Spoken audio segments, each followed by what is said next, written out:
Greetings, dear ladies. I am KRYON of Magnetic Service.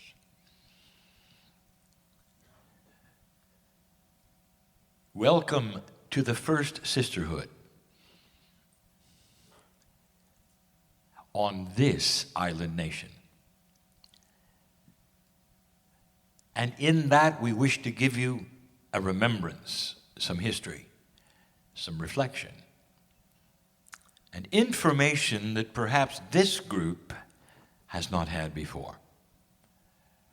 It is a sisterhood. And in this, there are only one gender attending.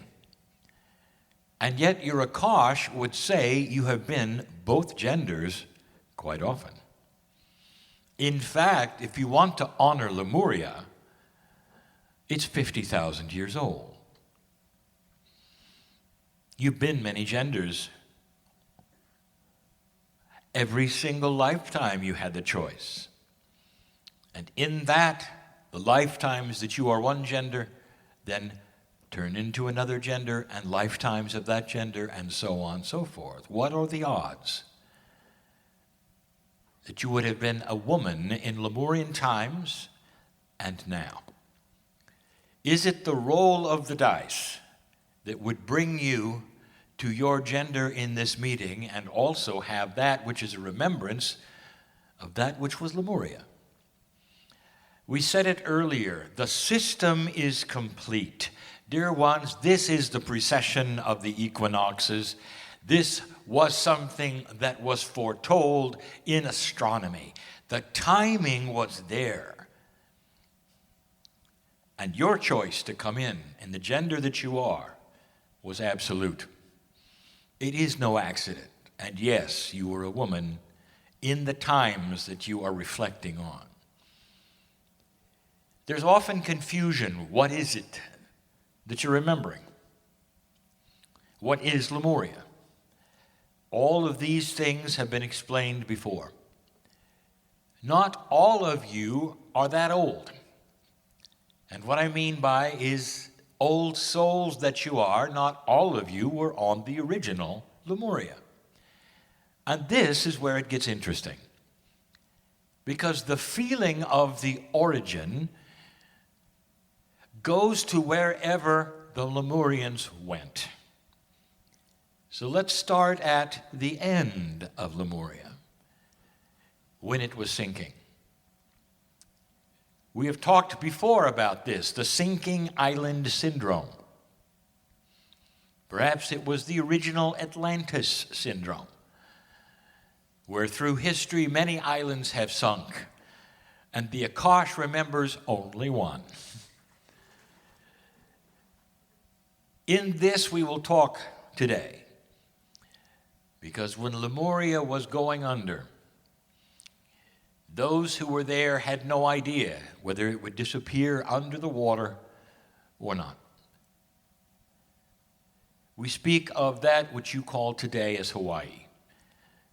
It was a small continent of Lemuria. It became the Hawaiian Islands. We told you that over a period of many years, as it was slowly sinking,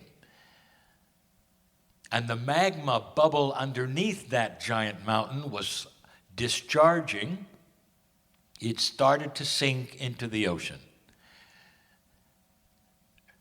And those of you who were on it took flight. For your lives, for your families, it was the end of Lemuria, and the beginning of a dispersion of the Lemurian consciousness to the rest of the planet. Oh, there were many starts on this planet. Lemuria was special, and we've said this before. It was isolated from everything. And so it was like a very special meal that was prepared and was always fresh. No interference. We told you that the currents of the planet took Lemurians many places, but when they went south, some of them landed on what you now call Rapa Nui. Oddly enough, if you ask the indigenous Rapa Nui where they came from, they'll say Hawaii. 7 of the Moai face the Hawaiian Islands, and they're called the Voyagers. A recognition of their ancestors, where all the other Moai face inward. 7 of them face Hawaii. The other ones we told you about landed here. The island nation of New Zealand. Don't you find it interesting that right next door is the continent of Australia, with a civilization as old as Lemurian? At least 40,000 years of civilization unchanged. You would think the Lemurians would have something in common with that. But they didn't. And they wanted an island. Island living is something that through thousands of years gets into the Akash. You understand it. You're fishermen. You're shamans. The women led the way. They had the intuition of where to go. How do you find a point of land in the middle of the Pacific called Rapa Nui unless you have some kind of aid or navigation of the stars in a hemisphere you've never seen before? It's one thing to navigate with stars you know, and another with stars you've never seen. And yet they did it. It begs the question, did they have help? Was there training? Were the Pleiadians still with them? And the answer is yes, yes, and yes. New Zealand was not an error. It was intuited. And when you go outside, ladies, you know why. Because it is like Hawaii in the north. It is emulated in the south. And when they landed here, they knew they had the right place. And here's what I want to tell you that you may find interesting and extremely controversial. The indigenous you meet here were not the originals. The ones that were here originally are Lemurians, who actually settled the island. They were first. There were 2 more waves of indigenous that followed from the Pacific, from what you call Polynesia. And so you have a mixture now of the ones who arrived originally and the ones who arrived later. You might ask, well, how did this work? Did they conquer one another? I'm going to leave that alone and tell you that there was a meld. And this is who you meet today. But still, in them, there are the originals. They're not pure Lemurians. They're Polynesian Lemurian. That is controversy. Just ask them.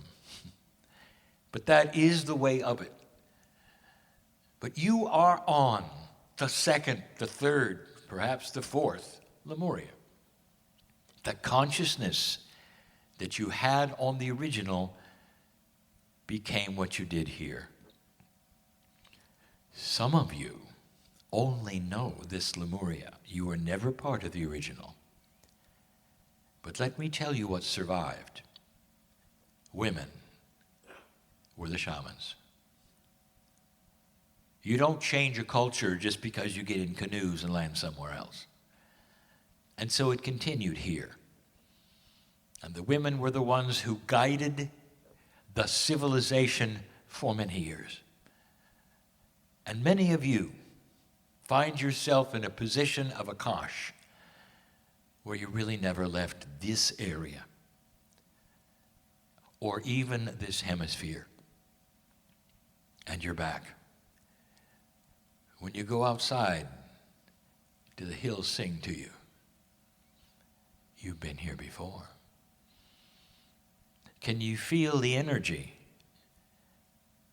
of leadership, of the fact that the civilization read here, including men, counted on you for what you had, which was the intuition that guided them, where to fish, what the weather would do, how to heal.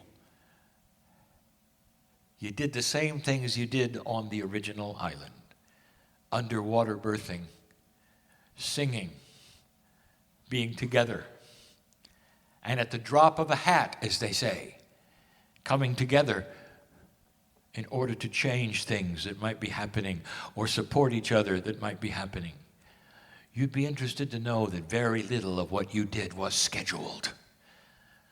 The stars were your guide, the sun and the moon were simply there to tell you whether it was day or night. And so what you did was literally not by the clock. And some of this attitude even remains today. That is the message. Welcome home. For many of you, I challenge you, feel the energy of this place and recognize it if it's there in your Akash. Let the celebration begin. And so it is.